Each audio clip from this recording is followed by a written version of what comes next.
Europe 1, 11h, 13h, Pascal Praud et vous. Et de 11h à 13h, vous composez le 01 80 20 39 21 pour réagir à l'antenne avec Pascal Praud sur Europe 1. Et je salue Géraldine. Bonjour Pascal. Bonjour Géraldine. Les premiers contours du texte sur la fin de vie dont l'examen commencera en janvier.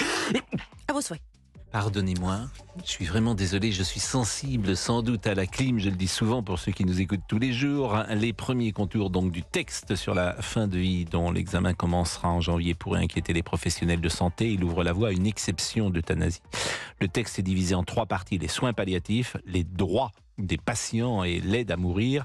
Le projet de modèle français complet d'accompagnement de la fin de vie sera examiné à la fin du mois de février et c'est le Figaro évidemment qui s'est procuré ce document. Alors c'est un sujet extrêmement grave qui fait traditionnellement réagir les auditeurs. Nous sommes avec Mehdi. Bonjour Mehdi. Bonjour Pascal. Et merci d'être le premier auditeur à intervenir. En quoi êtes-vous concerné directement par ce cas ? Eh bien, je suis le fils de Madame Micardi Nazarev Catherine, qui est donc ma maman et qui a été diagnostiquée il y a 2 ans de la maladie de Charcot. Et très vite, elle a fait le choix de se rendre en Belgique pour pouvoir justement étudier la possibilité d'une euthanasie, puisqu'en France, ce n'était pas possible. La maladie de Charcot, je ne sais pas si les auditeurs savent ce que c'est, mais c'est une maladie qui est incurable, qui est fatale à court terme. L'espérance de vie, elle est de 2 à 5 ans. Donc on perd au fur et à mesure les fonctions de ses muscles. Donc c'est vrai que c'est une maladie très dégénérative et qui entraîne la mort à court terme. Donc c'était une volonté pour elle de nous montrer que ce n'est pas un abandon. Elle a voulu, par ce geste-là, d'anticiper d'aller en euthanasie. Elle ne veut pas nous faire subir la déchéance de son corps, la perte de sa dignité. Elle veut qu'on garde l'amour, la complicité et les rires plutôt que de la voir se dépérir. Et donc elle a voulu faire cette démarche d'abord seule, rencontrer le professeur Damas en Belgique, et ensuite elle nous l'a fait partager. Donc aujourd'hui on est dans une situation où elle a fait ce choix-là. Au début je n'étais pas du tout d'accord, mais lorsqu'on est confronté à ce genre de situation, on est obligé à un moment donné de se dire mais oui, les gens qui sont dans des situations aussi critiques, fatale, avec aucune autre possibilité que la mort dégradée, eh bien, au final, j'ai compris le choix de maman de vouloir nous préserver de ces souffrances. Voilà. Aujourd'hui, la maladie de Charcot de votre mère, à quel état de développement elle est ?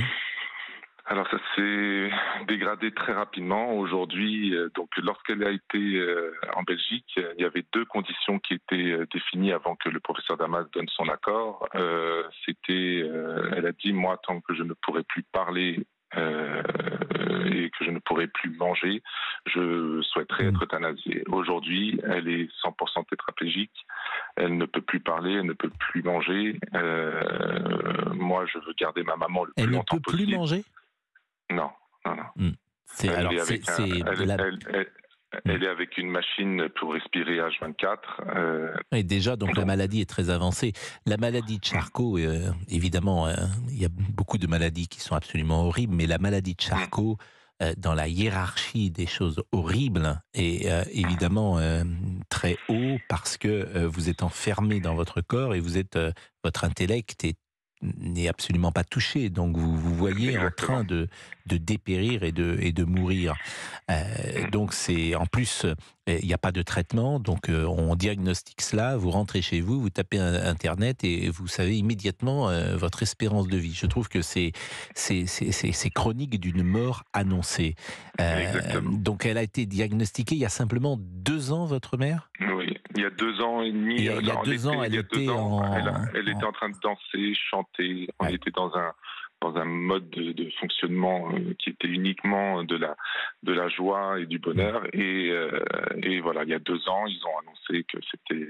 C'est ça qui est absolument incroyable. Et évidemment, alors on ne sait pas si c'est génétique, c'est pas lié au mode de vie, il n'y a pas d'explication. Il n'y a aucun traitement. C'est ça c'est une maladie orpheline. Vous rentrez chez vous, il n'y a rien à faire. Exactement. Je trouve que c'est une horreur, Alors, la maladie de Charcot. C'est une mutation des gènes. Il y a une forme qui est héréditaire. La nôtre, ce n'est pas le cas. Donc voilà. Bon, après, c'est une maladie qui est horrible, mais c'est une maladie qui, effectivement, le fait d'avoir cette échéance, et c'est ce que je voulais dire aussi par rapport à l'euthanasie. Moi, j'ai remarqué que ma maman, lorsqu'elle a fait ce choix-là de faire, d'aller être euthanasiée, alors moi, ce qui me terrifie, c'est que ce soit en Belgique, parce que ça veut dire qu'un jour, elle va me dire, maman, mon fils, on y va, donc je vais prendre mes affaires, on va faire 4 heures de route avec ma maman à côté, et pour une destination finale, et c'est quelque chose qui me traumatise. Bien donc sûr, je suis très très déçu que ça ne se fasse pas en France, et c'est d'ailleurs, je suis très déçu du comportement du président Macron, que bon, au demeurant je trouve très brillant, mais là sur un sujet sociétal comme ça, aussi important, je l'aurais pensé plus courageux, avec ces reports pour étudier la loi auprès des parlementaires. Je trouve ça honteux parce que les patients, les malades aujourd'hui, ils ont plus le temps d'attendre. Et c'est vrai que ces mensonges de dire voilà, je vais sortir cette loi à fin de l'été, on va commencer à y travailler, ensuite décembre, et là maintenant début 2024. Alors est-ce que c'est début 2024, janvier, est-ce que c'est mars? Mais entre-temps, il y a des gens qui souffrent et qui attendent ça. Et moi, ma maman, elle avait cet espoir aussi de pouvoir peut-être bénéficier de mourir dans son pays. Et malheureusement, avec ces reports, malheureusement, aujourd'hui, c'est compromis. Voilà. Et donc ça, c'est quelque chose qui la touche beaucoup. On a fait avec l'association l'ADND, qui est une association qui nous accompagne justement pour l'aide à mourir. On a fait une lettre auprès de plus de 1500 parlementaires. Ils nous ont tous répondu. Globalement, ça va tous dans le même sens. Donc c'est vrai qu'on ne comprend pas pourquoi aujourd'hui, maman, elle en a fait son combat, et je vais continuer son combat lorsqu'elle va partir très prochainement, parce que c'est un sujet qui est essentiel. On a besoin d'être libre et de pouvoir choisir sa fin de vie quand il n'y a plus aucune solution. Et comme vous l'avez dit, c'est une maladie où l'issue est fatale et à court terme. Mehdi, je vous interromps parce que d'abord on va marquer une pause, et Jonathan Denis, qui est le président de l'association pour le droit de mourir dans la dignité, sera avec nous également. Donc on marque une pause et nous revenons, et évidemment nous écoutons avec beaucoup d'intérêt mais aussi beaucoup d'émotion ce que vous nous dites, Mehdi. À tout de suite. Europe 1. Pascal Praud et vous. Avec Pascal Praud de 11h à 13h sur Europe 1. Mehdi nous raconte une histoire déchirante, l'histoire de sa mère qui a été diagnostiquée maladie de Charcot il y a 2 ans, qui aujourd'hui est tétraplégique, ne peut plus manger, ne peut plus respirer sans assistance. Est-ce que le voyage en Belgique dont vous parlez, puisque c'est la solution qu'elle a préférée, qu'elle a choisie, est-ce que ce voyage est programmé aujourd'hui ?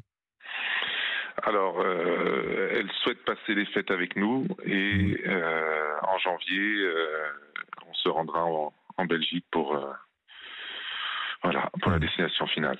Et alors, vous communiquez avec elle, j'imagine, je ne sais pas comment, puisqu'elle ne s'exprime plus, mais ce qui est important de dire dans la maladie de Charcot, c'est que l'intellect est intact.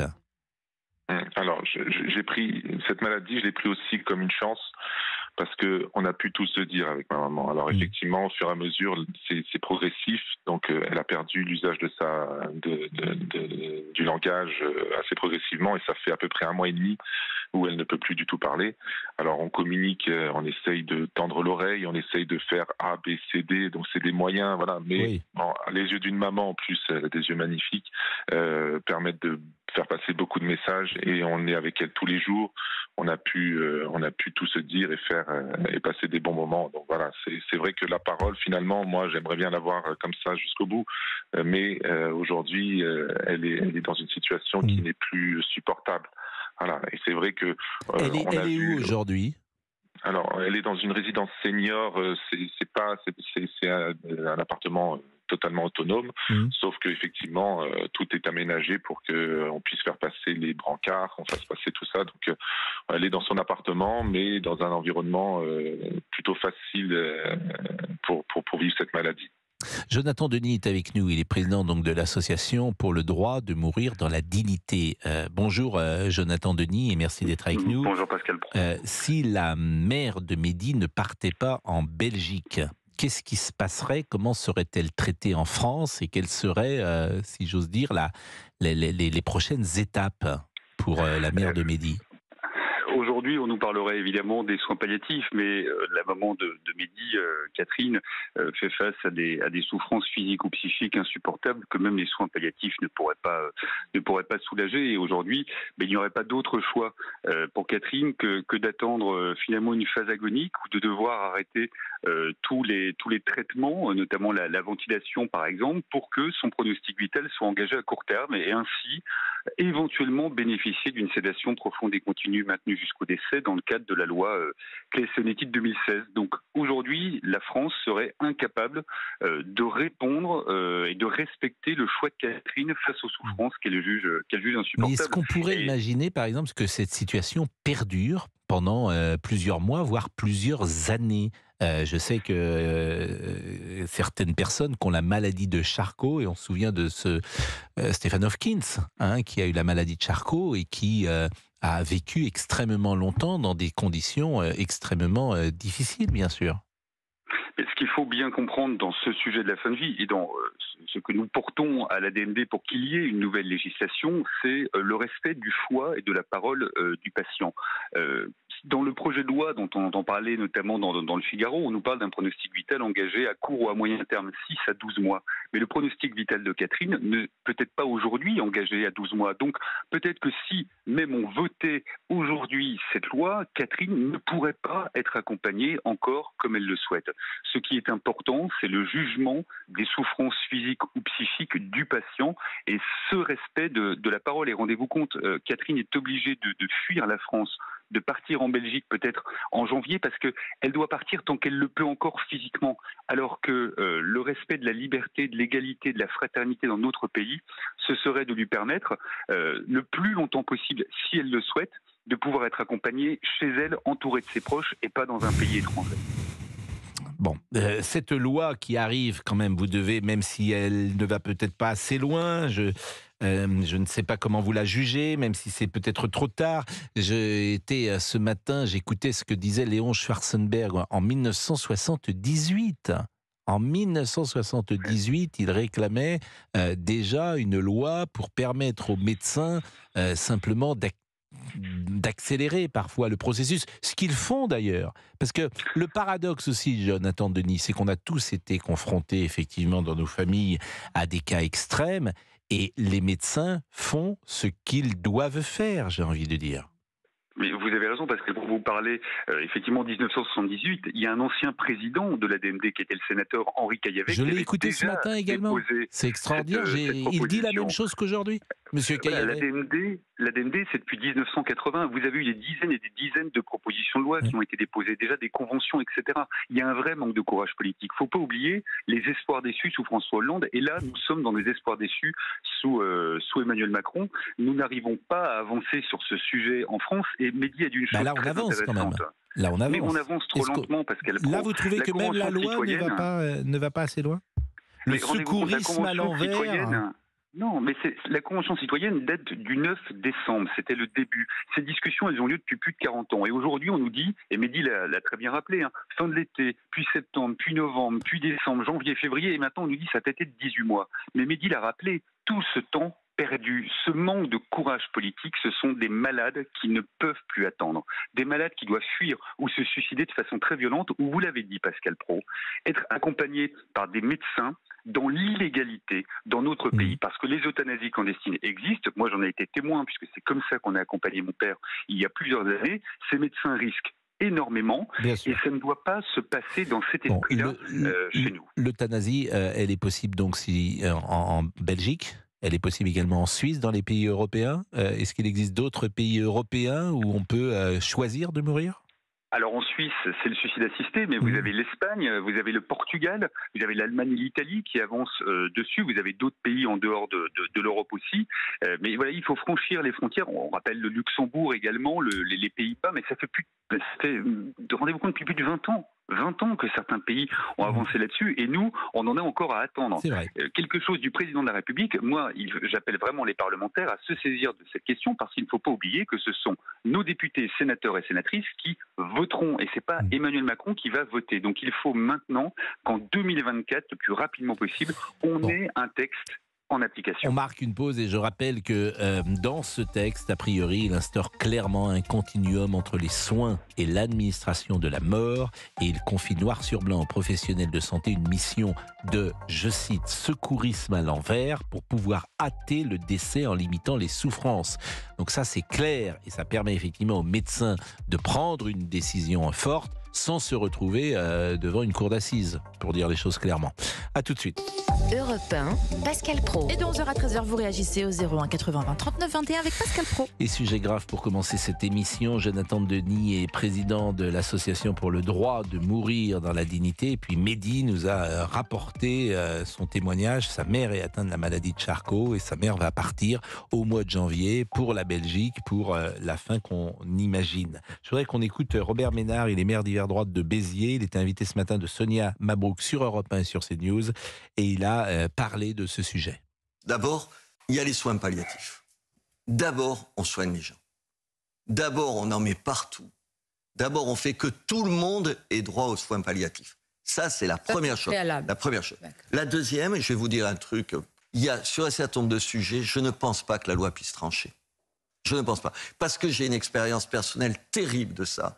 Que je suis catholique pratiquant, et que des fois, madame, vous vous trouvez dans des situations de telles difficultés, de telle horreur, de telle souffrance, que même ce que vous pensiez sûr dans votre tête, c'est-à-dire « non, je ne ferai pas ça, non, c'est pas possible », pardon madame, il vous arrive de le faire ou d'aider à le faire.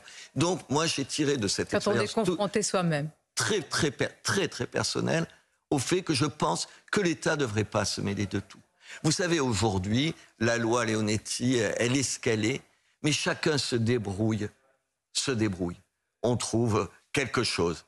Alors, on met des soins palliatifs parce que c'est quand même la plus belle des réponses. Et ensuite, l'État, il se tient à distance. Mais vous savez ce que je pense ? Je pense que quand tu ne sais pas régler les problèmes de fond de ce pays, les problèmes dont on vient de parler, d'immigration et tout, les questions de société, comme on dit, tu sautes dessus. Parce que comme ça, d'un coup, tu te donnes une espèce de courage. Et là, il y aura toujours des gens pour dire « Ah, ils sont courageux, ils ont affronté. » D'abord, c'est plus compliqué. Je ne suis pas sûr qu'ils doivent s'en mêler. Et puis, qu'ils commencent à s'occuper des problèmes dont ils sont les seuls à pouvoir s'occuper. Parce que le reste, chacun des citoyens, on peut s'en occuper un petit peu. C'est-à-dire, par exemple, les questions d'immigration, par exemple, les problèmes de sécurité, par exemple, les problèmes de politique étrangère. Avant ces questions-là. Bon, Robert Ménard, lui, regrettait ou voyait une manœuvre politique dans cette mise en place de ce sujet. Mais Jonathan Denis, Géraldine Hamon, qui est avec nous chaque matin, voulait vous poser une question que je trouve particulièrement intéressante. Bah oui, quand on a entendu qu'il y a beaucoup d'Européens qui ont légalisé l'euthanasie, pourquoi nous, la France, sommes-nous, on va le dire, à la ramasse, enfin, derrière les autres ? C'est quoi ? C'est un lobbying ? Pourquoi tant de retard, en fait ? Est-ce qu'il y a des raisons religieuses ? Pourquoi aussi pas la France est un pays particulièrement catholique, mais c'est vrai que... l'Italie aussi. Mais au Portugal, en Espagne aussi, ce sont des pays avec une forte tradition catholique. Pourquoi je parle de ça ? Parce que je rappelle que pour les catholiques, on ne choisit pas sa naissance, on ne choisit pas sa mort. C'est pourquoi d'ailleurs beaucoup de catholiques sont ou peuvent être contre l'avortement, même s'ils peuvent faire des entorses avec évidemment ce dogme, mais de la même manière, ils considèrent que ce n'est pas à eux de choisir, ce n'est pas à l'homme de choisir sa mort, c'est Dieu qui décide quand on va mourir. Votre réponse, Jonathan ? Je vais vous faire la même réponse que j'avais faite devant la Convention citoyenne. Premièrement, et je suis désolé, il faut employer le mot, c'est un manque de courage politique. François Hollande avait l'occasion de le faire, il ne l'a pas fait. Emmanuel Macron aurait pu le faire depuis longtemps, il ne l'a pas fait. Pourquoi, Géraldine, pourquoi ? Moi, j'ai pas la réponse. Alors après, il faudrait poser la question à Emmanuel Macron. Je suis même pas sûr qu'il pourrait vraiment vous répondre totalement. Mais il faut pas oublier que politiquement, les parlementaires, il y a 2 ans, ils ont voté un article légalisant l'aide active à mourir. C'est dans le cadre d'une niche parlementaire. Et personne n'a remis le sujet sur la table. Mais les médecins n'en veulent pas, me dit-on. Les médecins n'en veulent pas. Le père, par exemple, moi j'ai entendu dire que M. Braun, ancien ministre de la Santé, avait été précisément viré de son ministère parce qu'il ne voulait pas de cette loi, alors que M. Rousseau est plutôt en accord avec Emmanuel Macron. Alors, je suis pas, moi, dans les petits papiers au niveau de l'Élysée ou de Matignon là-dessus, mais vous dites les médecins sont opposés. Non, les médecins ne sont pas opposés. Donc, les enquêtes d'opinion le montrent. Les parlementaires ne sont pas opposés. Là, aujourd'hui, il y a une majorité parlementaire prête à voter ce texte, mais il faut que ça arrive. On parlait des catholiques pratiquants. Je rappelle que 2/3 des catholiques pratiquants se déclarent favorables à une évolution de la loi. Le journal La Croix, qui est quand même pas spécifiquement favorable à ce combat-là, avait fait un sondage, avait eu l'honnêteté de publier 89% des catholiques. Non, mais il y a un consensus. Il y a un consensus parce Évidemment. que. Pourquoi il y a un consensus? Parce que personne n'est obligé, évidemment, de choisir cela. C'est toujours pareil. C'est-à-dire que tu donnes un droit supplémentaire à ceux qui préfèrent quitter la vie de cette façon-là. Donc, moi, je pense que dans une société moderne, bien sûr qu'il faut légaliser l'euthanasie, puisque ça n'enlève rien à ceux qui ne veulent pas être euthanasiés. Alors après, il y a le débat, est-ce que certains n'en abuseraient pas? Est-ce que certains médecins ne seraient pas tentés? J'ai entendu bien sûr ce type de débat. On va en parler peut-être après la pause, et on sera également avec une personne qui est contre l'euthanasie, qui pourra nous apporter la contradiction, qui s'appelle Mathieu et qui est pompier professionnel. Du coup, je n'ai pas salué nos amis parce que le sujet est plus grave peut-être que ce que nous abordons d'habitude, mais je suis heureux néanmoins de retrouver derrière la console notre ami Fabrice Lafitte. Bonjour Pascal, bonjour à tous. DJ Fab, qui nous préparera une chanson de Noël pour 12h50. Bah, on espère qu'elle est prête déjà quand même. Oh, attendez, faut travailler en amont un petit peu. Hein. Faut venir un peu avant. Avec Géraldine. On l'a tellement faite, celle-ci. Oh là là, vous êtes en forme. Et là, vous avez reconnu la voix toujours pleine d'entrain de cet éternel jeune homme. Éternel, oui. Éternel, oui. On espère, hein, oui. Vous savez la différence entre l'éternité et l'immortalité? Être éternel et immortel. Alors éternel, on continue à vivre même après la mort, l'éternel, quand on est éternel. Non, c'est pas ça? Quand on est immortel, a priori, c'est un peu ça mais on reste principe. Dans le souvenir collectif, non? C'est pas ça? Non, Non, ça veut rien dire. Ah bon, ça veut rien dire. La mémoire donc, collective. Bon, mince, donc oui. réfléchissez. Oui. Je dis n'importe quelle quoi. est la différence entre immortel et éternel? Ah mais c'est compliqué. Vous n'avez pas la réponse? Vous qui avez toutes les réponses. Alors non, je vais vous la dire. L'immortalité a un début et n'a pas de fin. L'éternité n'a ni début ni fin. C'est oui, philosophique, hein. c'est la philosophique. Non, Oui, c'est pas philosophique. Ah ouais. Ce qui est éternel n'a pas de début et n'a pas de fin. J'ai encore dit n'importe quoi. Hein. Donc oui. vous êtes immortel. Peut-être. Enfin, oui, j'espère. Oui. Vous avez un début. Faut que je trouve le remède. Vous avez un début, un petit début, mais un début. Europe 1. Pascal Praud et vous. De 11h à 13h sur Europe 1, et nous accueillons Mathieu qui nous a rejoint au 01 80 20 39 21. Pascal. Vous êtes sur Europe 1 depuis 11h et nous parlons de ce sujet grave, sujet difficile, la fin de vie. Le journal Le Figaro en fait ça une ce matin. Le journal s'est procuré l'avant-projet de loi avant même les arbitrages de l'Élysée. Le principe d'une exception d'euthanasie est bien posé, mais est-ce à l'État de s'en occuper? Faut-il légiférer? C'est une question qu'on se pose. On est avec Jonathan Denis, qui est président de l'association pour le droit de mourir dans la dignité. Et puis nous sommes également avec Mehdi, qui ne s'est pas exprimé depuis quelques minutes. Et on va être avec Mathieu dans un instant, qui est contre l'euthanasie. Mais Mehdi, peut-être souhaitez-vous prolonger ce que disait Jonathan Denis il y a quelques secondes? Oui, mais parce que la solution de la loi Claus-Donati, c'est quand même quelque chose qui est limité. Moi, ce que je vois, c'est beaucoup de souffrance. Quand on parle de la sédation profonde et continue, on parle de quelque chose qui est un choix du médecin. C'est-à-dire que le médecin choisit de mettre quelqu'un en sédation profonde. Ça veut dire qu'il n'y a pas de possibilité que la personne aille mieux après. C'est-à-dire que lorsque le médecin prend la décision de le mettre en sédation profonde, c'est terminé, la personne va partir. Alors le problème, c'est qu'elle va partir quand? Est-ce que ça va être en une journée, une semaine, 10 jours, 20 jours? Voilà, c'est ça le choix. Et pendant ces jours, ils sont assoiffés, affamés. Alors je sais que les médecins à chaque fois disent non, c'est pas vrai. Moi, je l'ai vu avec mon oncle. J'ai été sur le plateau télé de vos confrères qui est une histoire d'une famille qui a vécu la même chose. Une personne qui est partie par la sédation profonde et une personne qui est partie par l'euthanasie. Et la personne, la fille qui est partie, c'était la maladie de Huntington, la fille qui est partie par la sédation profonde, elle a souffert pendant 19 jours, et sa maman était tous les jours à côté d'elle, sentait la main de sa fille se raidir. Donc, c'est pas anodin, la sédation profonde. Donc, moi, ce que je vois de ma maman, c'est qu'elle est dans cette démarche-là, parce qu'elle ne veut pas souffrir. Est-ce qu'elle souffre aujourd'hui, physiquement, je ne parle pas psychologiquement, est-ce que la maladie de Charcot fait souffrir? Alors, jusqu'à il y a un mois, non. on peut pas dire qu'il y a de la souffrance physique. C'est une souffrance psychique de la situation, mais pas une souffrance physique. Depuis un mois, malheureusement, oui, elle ne peut plus bouger, elle a des douleurs, il faut qu'on la masse, il faut qu'on essaye de la soulager. Et il y a 2 jours, on lui a mis une pompe à morphine parce que les douleurs n'étaient plus, supportables. C'est terrible. Voilà.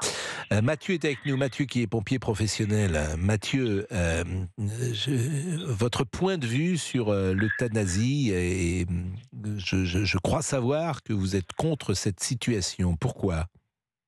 Alors oui, bonjour déjà à toute l'équipe.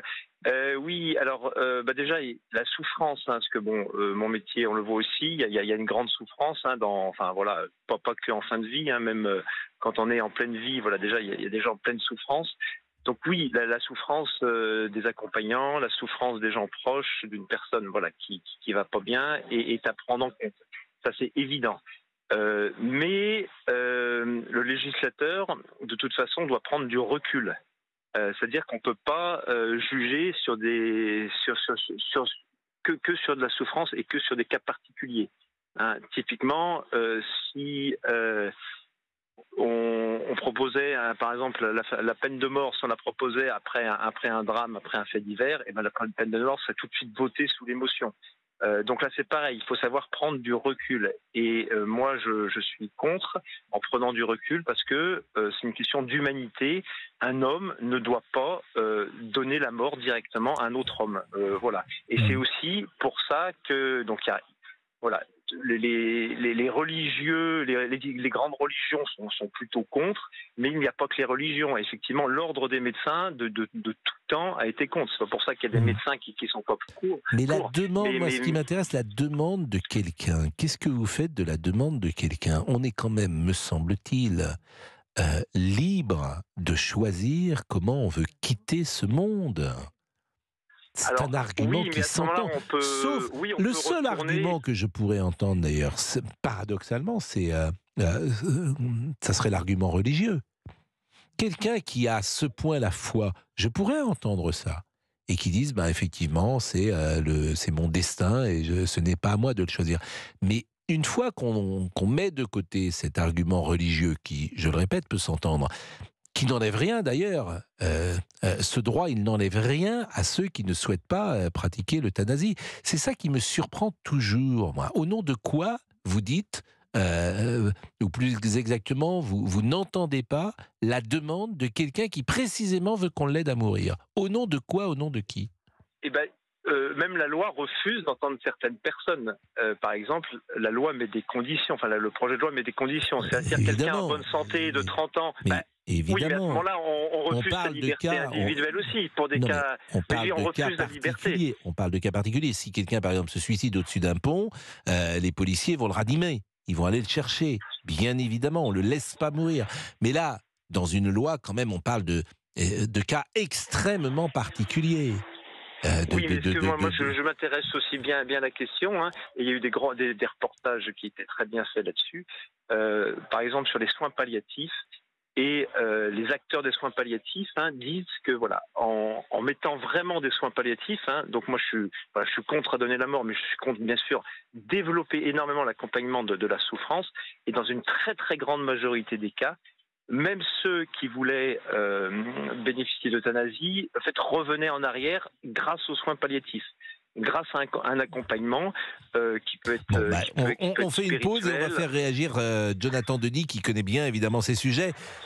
C'est des sujets, je le disais, tout le monde a un avis. On est en régie ici, vous êtes avec Géraldine, chacun a un avis. En même temps, notre avis, j'ai envie de dire, je ne vais pas dire qu'il ne vaut pas grand-chose, mais on n'est pas confronté à cette réalité. Comment je réagirais si j'étais confronté à ce que vit la mère de Mehdi? Je n'en sais rien. C'est ça la vérité. Et tous ceux qui parlent ou qui imaginent, me semble-t-il, ont tort, parce qu'on ne peut pas savoir comment nous réagirions, bien évidemment. Il est 11h40, on marque une pause et nous revenons. Europe 1, Pascal Praud. Avec Pascal Praud et vous de 11h à 13h sur Europe 1. Et notre ami pompier qui était avec nous il y a quelques instants, je crois, n'est plus là. On est toujours avec Mehdi et Jonathan Denis. Exactement, et Jonathan peut-être pouvait réagir parce que vous connaissez forcément les arguments, contre-arguments qui sont déployés depuis tant d'années sur un sujet que vous connaissez évidemment intimement. Comment vous jugez les types d'arguments qui étaient développés par notre ami pompier, par notre ami Mathieu? Mathieu a le droit d'être contre. Il a tout à fait le droit, mais une loi, et vous l'avez dit tout à l'heure Pascal Praud, un droit nouveau ne s'imposera pas à tout le monde. Et puis, il y a cette incertitude. Moi, je ne porte pas de vérité. Voilà, il y a cette incertitude dans la fin de vie et effectivement, je me garde bien de dire ce sera comme ça s'il devait m'arriver quelque chose. Mais je souhaite qu'il y ait ce champ des possibles qui soit ouvert et quand 9 Français sur 10 sont favorables à la loi, c'est pas 90% des Français qui vont demander évidemment une aide active à mourir. Après, il y a toujours quelque chose qui me fait doucement rigoler mais qui me met en même temps hors de moi, c'est cet argument en face de la peine de mort. On comprend tout de suite là où on veut en venir. Il faut rappeler que ce qui tue aujourd'hui les patients, c'est la maladie. C'est pas une main, c'est pas quelqu'un d'autre, c'est la maladie qui donne la mort. Et il faut bien les accompagner dans ces demandes qui peuvent exister. Mathieu disait, dans la majorité des cas en soins palliatifs, les demandes s'estompent, mais personne n'a dit l'inverse. Mais il y a des demandes persistantes, 3% de demandes persistantes. Vous avez 7% des euthanasies qui ont lieu en Belgique dans le cadre de soins palliatifs. Ça concernera 2,5-3% des décès en France, comme partout ailleurs. Mais on répond quoi à ces Français? On dit comme Robert Ménard, finalement, laissez tomber, et puis on protège ni soignants ni soignés. On se débrouille. Si vous avez les réseaux, tant mieux. Si vous ne les avez pas, restez avec vos souffrances. Non, la loi, elle est là pour encadrer, pour protéger et pour accompagner. Eh ben, je vous remercie beaucoup, Jonathan Denis. Et puis, il y a des choses, parfois, qui ne sont pas dites non plus, et Mehdi pourra me le confirmer. Lorsque vous allez partir avec votre mère en Belgique, il faut revenir avec elle, Mehdi. Et il y a autour de cela des conditions qui, évidemment, sont perturbantes et sans doute ne sont pas les meilleures possibles, et pour vous et pour votre mère. Effectivement, c'est un choc psychologique parce qu'il va falloir qu'on attende là-bas, que le corps soit prêt pour pouvoir redescendre et l'enterrer en France. Alors, je voulais juste préciser que ma maman était très pieuse, très croyante, et que le sujet, elle en parle avec son groupe de prière, et que systématiquement, quand on en parle, et vous avez dit quelque chose tout à l'heure qui était intéressant, c'est uniquement quand on est confronté à la situation qu'on peut se permettre d'avoir un avis. Parce que c'est une loi qui n'enlève rien à personne. C'est quelque chose, c'est un choix supplémentaire. C'est quelque chose qui va apporter une porte de sortie. Et il y en aura qui vont l'utiliser et il y en aura très peu qui vont l'utiliser. Peu importe. En tout cas, c'est un choix. Et dans la religion, maman, elle dit, le Seigneur a toujours dit qu'il prenait la souffrance pour lui. Et il ne va jamais imposer une souffrance dans la maladie ou quoi que ce soit aux autres. Donc c'est dans cette logique-là qu'elle en parle, quand elle pouvait parler, pour justement permettre aux personnes qui sont dans cet argument de la religion de dire mais non, c'est un choix qu'on a de condamner. C'est pas une obligation. On n'est pas en train de vous dire que tout le monde va partir du jour au lendemain. C'est un choix pour que chacun puisse disposer de son corps comme il l'entend. C'est la liberté ultime. Merci beaucoup Mehdi, et merci et bon courage à vous, bon courage évidemment à votre mère. Ces fêtes de Noël seront évidemment particulières puisque vous l'avez dit, ce seront les dernières pour votre mère. Chronique d'une mort annoncée. Je trouve qu'il y a quelque chose de terrible lorsqu'on dit cette phrase, donc bon courage à vous, bien sûr, bon courage à votre mère, et peut-être aurons-nous l'occasion d'échanger de nouveau. Il est 11h47. Nicolas est avec nous sur ce sujet. Nicolas qui est prêtre, et c'est toujours intéressant d'avoir le point de vue de l'Église de Rome sur ce sujet. Je disais tout à l'heure d'ailleurs qu'il y a des sujets sur l'Église avec lesquels l'Église ne peut pas transiger. Aucun prêtre ne peut encourager l'avortement, par définition, puisque l'Église de Rome considère que à partir du moment où l'enfant est créé, il existe. L'acte divin s'est mis en place. Et de la même façon, ce n'est pas à l'homme de choisir sa mort, Nicolas. Est-ce que vous êtes sur cette position ou est-ce que vous apportez de la nuance à cela? Bonjour. Bonjour Monsieur Pro. Écoutez, moi je suis sur cette position-là personnellement. J'apporterai forcément de la nuance. Vous savez, j'ai été pendant 9 ans aumônier d'hôpital. Pendant 9 ans, j'ai tenu la main à des gens qui meurent, à des gens qui souffrent. Et puis, je continue à le faire comme curé de paroisse. Vous voyez, aujourd'hui, je vous appelle entre trois célébrations de funérailles. Et évidemment que quand on est confronté à la souffrance, évidemment quand on est confronté à la mort de ceux qu'on aime, d'abord, on ne peut qu'être plein d'humilité. Et moi, je suis contre l'euthanasie, mais je peux comprendre que des personnes confrontées à une souffrance qu'on n'arrive pas à maîtriser, confrontées à une situation extrême, puissent demander à avoir recours à l'euthanasie. Vous voyez, c'est la même question que pour l'avortement. Je suis absolument contre l'avortement, mais je peux comprendre que dans certaines situations, des personnes puissent être amenées à ne pas voir d'autre solution que celle-là. Voilà.